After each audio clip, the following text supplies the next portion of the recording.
চুবুৰীয়া ৰাজ্য অৰুণাচল প্ৰদেশৰ পৰা বৈ অহা বেঙনাজুলি নৈয়ে ঠায়ে ঠায়ে বিভিন্ন সময়ত গৰাখহনীয়াৰ সৃষ্টি কৰি আহিছে। নৈখনৰ গৰাখহনীয়াৰ সৃষ্টি কৰি অহাত ৰাইজ শংকিত হৈ পৰিছে।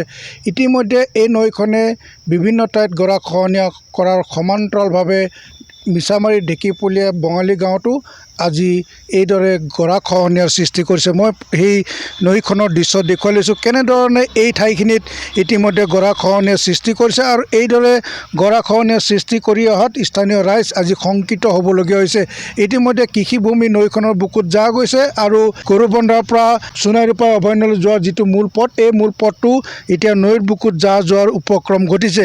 সেইবাবে এতিয়া জলসম্পদ বিভাগে এই ঠাইত পাৰ্কোপাইনৰ ব্যৱস্থা গ্ৰহণ কৰিছে। কিন্তু এই পাৰ্কোপাইন ব্যৱস্থা গ্ৰহণ বিভাগীয় কৰ্তৃপক্ষই কৰিব লাগিছিল যদি এতিয়া এই পাৰ্কোপাইন নৈখনত স্থানীয় ৰাইজক তেওঁলোকে নিৰ্দেশ দিছে যে স্থানীয় ৰাইজে ইয়াত পাৰ্কোপাইনৰ ব্যৱস্থা গ্ৰহণ কৰিব লাগে বা তেওঁলোকে ইয়াত পাৰ্কোপাইন নিৰ্মাণ কৰিব লাগে।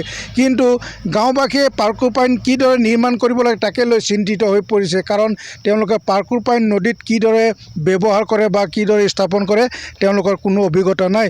মই সেই দৃশ্য দেখুৱাইছোঁ। সেয়া যি কি নহওক ইতিমধ্যে ৰাইজে তথাপিও যে পাৰ্কোপাইন তেওঁলোকে নৈখনত দিয়াৰ ব্যৱস্থা গ্ৰহণ কৰিছে।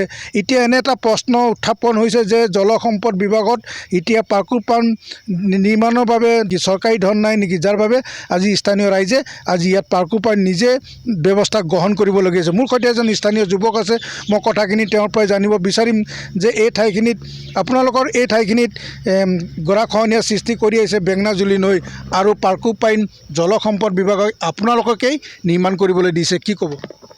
হয়, সেইটো অতি দুখৰ বিষয়। যিহেতু আমি ৰাইজে কেনেকুৱা কি কৰিব লাগে সেইটো আমি নাজানো, কেনেকুৱা সংস্থাপন কৰিব লাগে সেইটো আমি মানে এতিয়া চিন্তিত হৈছোঁ। আৰু যিহেতু আমাক কৰিবলৈ দিছে মানে আমাৰ এটা মানে প্ৰশ্ন মানে চৰকাৰে যদি এইখিনি আনি দি পেলাই দায়িত্ব সামৰিলে নেকি, আমাক ৰাইজক কৰিব দিলে। আমাৰ ৰাইজৰ এতিয়া খেতি পথাৰৰ দিন আপোনালোকে সকলোৱে গম পায়, অসমৰ ৰাইজে সকলোৱে গম পায় যেতিয়া খেতি পথাৰৰ দিন আমি এতিয়া পথাৰ খেতি কাম কৰিব লাগে। আৰু যিহেতু আমি কৃষিৰ লগত জড়িত, আমি খেতি নকৰিলে খাম কি? কৃষিৰ বাহিৰে আমাৰ একো উপায় নাই। সেয়ে আমি এতিয়া মানে কৃষি কামত ব্যস্ত হ'ব লাগিব নাই ইয়াতে তেনেকুৱাই মানে এদিন আহি আমি গোটেইখিনি ৰাইজে আহি এইখিনি লগোৱা হৈছে, অলপমান লগোৱা হৈছে আৰু এতিয়া বৰষুণ আহিছে সেয়েহে আমি পূৰা খেতিত ব্যস্ত হৈ আছোঁ। এইখিনি কেনেকুৱা কি কৰে এইটো বিভাগীয় কৰ্তৃপক্ষই জানিব। আৰু এটা দুখৰ বিষয় আৰু মাত্ৰ 20 ফুটমান বাকী আছে এইখিনি দলঙৰ পৰা। এইখিনি যদি হৈ যায় আৰু পানী যদি বেছিকৈ আহে তেনেহ'লে আমাৰ মানে আপটো আপোনাৰ সোণাৰীপাৰ অভয়াৰণ্যৰ পৰা গৰুবন্ধা যোৱা যোনটো মূল পথ সেই পথ বন্ধ হৈ পৰিব, মানুহ অহা যোৱা বন্ধ হৈ পৰিব। বেমাৰ আজাৰ হ'লে মানুহৰ কেনেকুৱা কি হ'ব সেইটো মানে এতিয়া কি বুজিব, চৰকাৰে বুজিব। এইখিনি দায়ী চৰকাৰে হ'ব। কিমানডাল দিছে? 335 ডাল দিছে আৰু গোটেইখিনি মানে ৰাইজকে কৰিবলৈ দিছে মানে।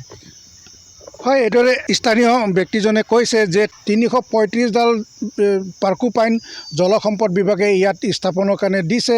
কিন্তু এতিয়া ৰাইজে যি পাৰ্কোপাইন ব্যৱস্থা গ্ৰহণ কৰিছে সেই পাৰ্কোপাইন এতিয়াও নদীৰ বুকুত জাহ যোৱাৰ আকৌ উপক্ৰম ঘটিছে। ৰাইজে পাৰ্কোপাইন কেনেকৈ ইয়াত ব্যৱস্থা গ্ৰহণ কৰিব তাকে লৈ এতিয়া চিন্তিত হৈ পৰিছে।